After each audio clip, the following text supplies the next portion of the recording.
ঘণ্টাঘরের ঠিক পাশেই নবাব আসাদুদ্দৌলার বেগম বা তার ঘনিষ্ঠ কাছের মানুষ যারা, তারা আসতেন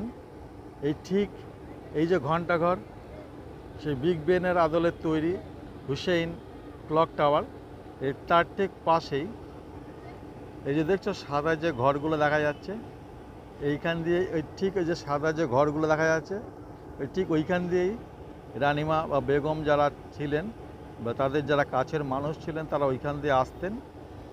এই জায়গাটায় তারা স্নান করতেন। এই যে ঠিক এই সাদা জায়গাটায় যে তারা এখানে স্নান করতেন, তাদের দেখা যেত না, তারা ওই ভেতর দিয়ে আসতো, সাদা জায়গা দিয়ে ভেতর দিয়ে রাস্তা আছে, এইখানে এসে তারা স্নানটা করতো।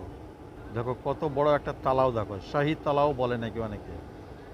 দেখো একটা পাক মেরে আসতে আমার মনে হয় 700 মিটারের মতন হয়তো হবে। অসাধারণ একটি দৃশ্য। দেখো এটা রাতে লাইটিংয়ের কিছু ফোয়ারা কাজ চলে, হয়তো এই যে ঝর্ণা চলে মাঝখানে, ঝর্ণার কিছু সিস্টেম, পাইপ সিস্টেম দেওয়া আছে এই জায়গাটায়। অসাধারণ একটি তালাব দেখো।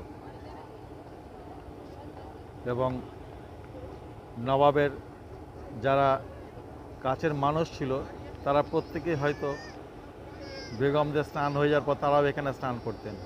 ঠিক দেখো রাস্তাটার পাশে, এই যে ব্যস্ততম রাস্তা, তার ঠিক পাশেই হচ্ছে এই তালাব, এই পাশেই হচ্ছে হুসেইন ক্লক টাওয়ার, যেটি বিগ বেনের আদলে তৈরি।